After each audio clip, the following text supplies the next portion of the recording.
Xitayning Sharqi Turkistondagi qurolliq saqchi qism bosh shtabining boshlig'i Peng Jingtang Xitoy ozodlik armiyasining Hong Kongda turishliq garnizonining qo'mondonligiga tayinlangan bo'lib, bu Beijing doiralari atalmish Xinjiang andisi Hong Kongga elib kelamdi degan andishlarni paydo qildi.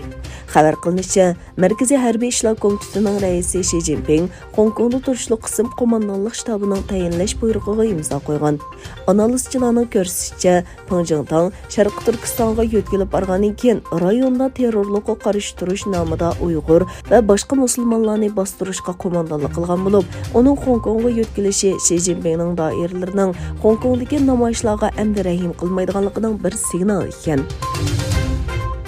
Qozog'iston prezidenti Qosim To'qayev yiqilg'u bahosining o'stirilishi sababli boshlangan va oxirida qonliq to'qinishga aylangan voqealarni harbiy o'zgarish urinishi deb atadi. To'qayev Rossiya boshchiligidagi kollektiv bexatarlik kelishimi tashkilotining 10 yanvar Qozog'istondagi krizisga aloqador o'tkazgan yig'inida so'z qilganda, qurolliq to'plamchilarning namoyishga qatnashganligini aytdi. Yig'inga qatnashgan Putin Qozog'istonning xalqaro terrorlikning nishoniga aylanganligini aytdi.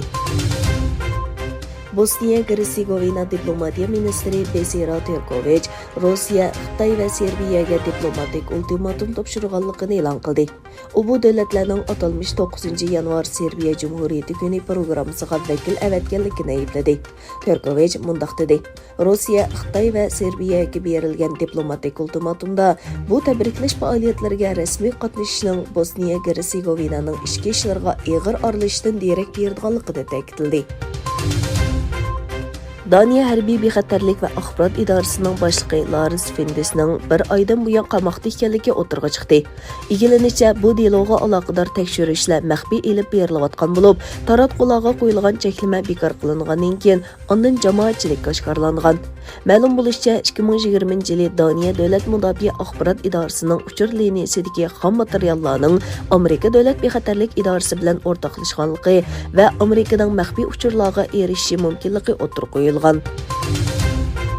Xitoyning Tianjin shahrida yerlik manbalik Omikron varianti bilan yuqumlanuvchilar bayqalgandan keyin qismiy karantin e'lon qilingan. Tianjin kasalliklarning oldini olish va kontrol qilish markazining bayonotiga qaraganda, Tianjin shahar markazidagi Jinan rayonida yuqori va o'rta xatarlik rayon deb e'lon qilingan o'rin va imoratlarda taxminan 75,680 odam karantin qilingan.